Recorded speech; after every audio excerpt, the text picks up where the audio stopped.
Okay, so we talked about this dilemma that when individuals add something to the cart, that's easy enough to add something to a cart, right? And have it look like this cart item, give us a project ID, give us a project name, give us a donation amount. But what happens if somebody adds another amount to that same project? We have to have some way to go in, and this is where we get into these little logic problems that drive us nuts as programmers. But they drive us nuts, but it's also the part of the job that's fun, is like solving these puzzles. How do we do it? And it's awfully fun when you're getting paid to do it, right? And so I do want to check before I go in and just set the previous cart. Let's do some checking to make sure that is the item already in the cart. So I'm going to set up a const called existing item, and that's going to be equal to, I'm going to go into the previous cart. Oh wait, I'm doing this wrong. Let's okay, rewind. We want to do this inside the set cart function, not inside the add to cart function. So before we set the cart, I want to receive this previous cart, like I said, to know what's in there.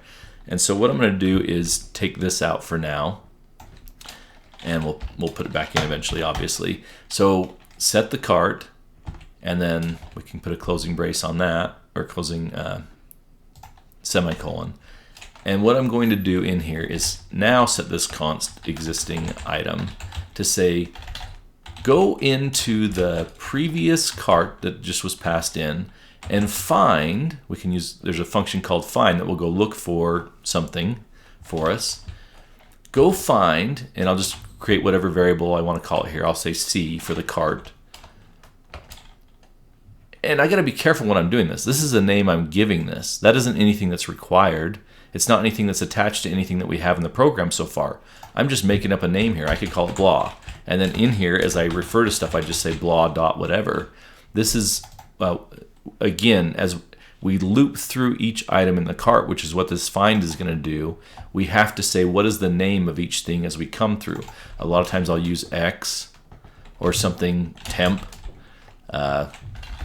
one at a time. I can call this whatever I want to. I was just doing C because it makes sense in my mind that C stands for cart, but it's not really a cart. It's just a temporary cart.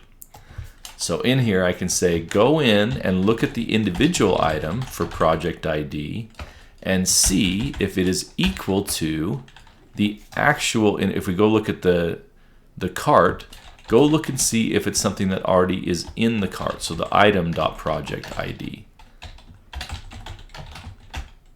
Item.project ID. All right. So now we can look and see C has any type.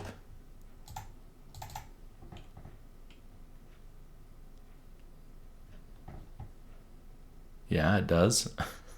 What's our quick fixes? That's true. Infer parameter types from usage. Okay. So we can say C is going to be a number.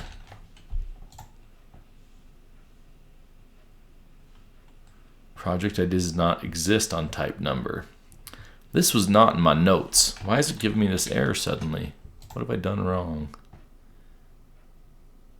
And it's giving it to me for previous type as well.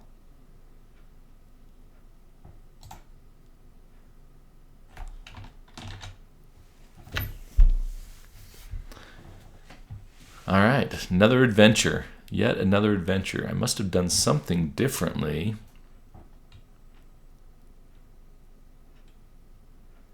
I don't know if this is an error. I think it's just, is it a warning? I mean, it can declare it as an...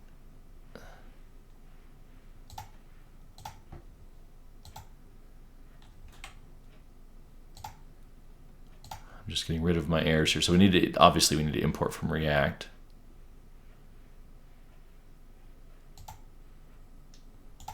I'm gonna leave this out for a minute.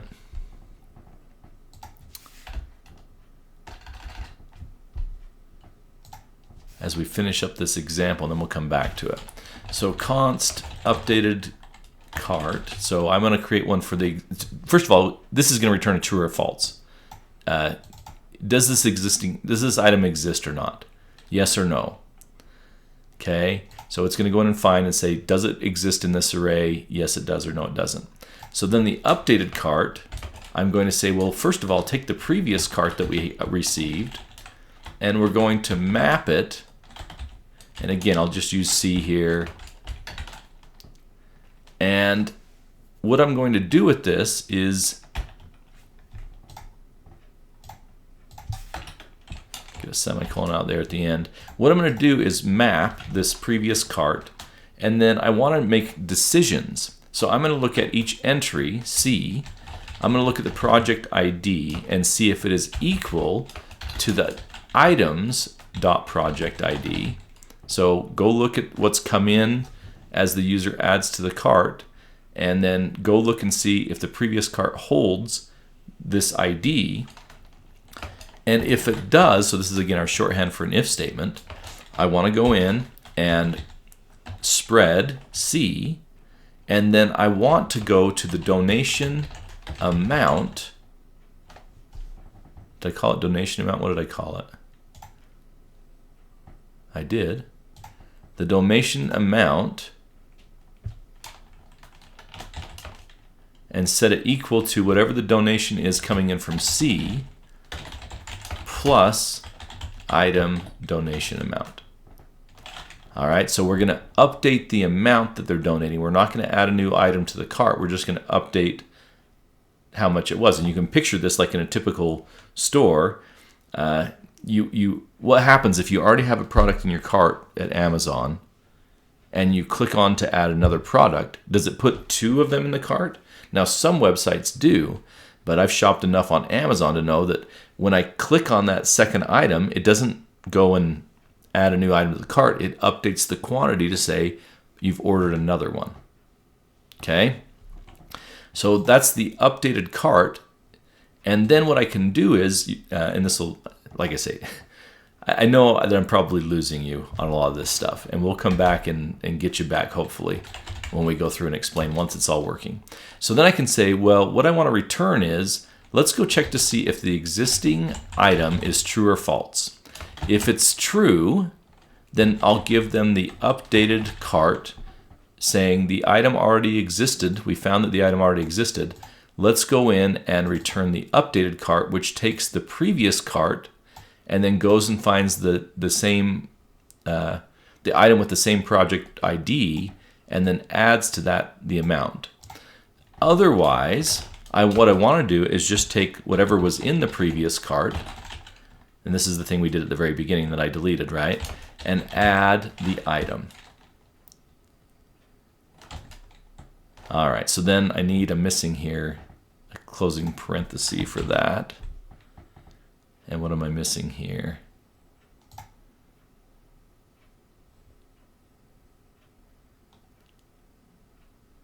We have the check here. Item.project ID. Oh, so this is a check to say, is the project ID, so go map out the project ID, and if we find that there's another one, then let's go update the amount. But what do we want to do? We have to put the if in the else. Otherwise, what we want to do is just return C itself. And that's the end of that statement. Oh, there's already a brace there. Save that. Okay. Whew. Crazy, huh?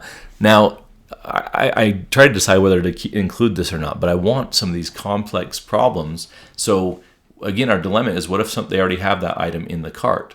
So what we're going to do is set the cart. We go and check to see, first of all, does the item exist, which we can use to make this decision here in a minute. And then I'm going to build an updated cart. If the item does exist, right, then we can do that. Otherwise, we can return whatever the previous cart is and just add the item on to the end of that list. All right.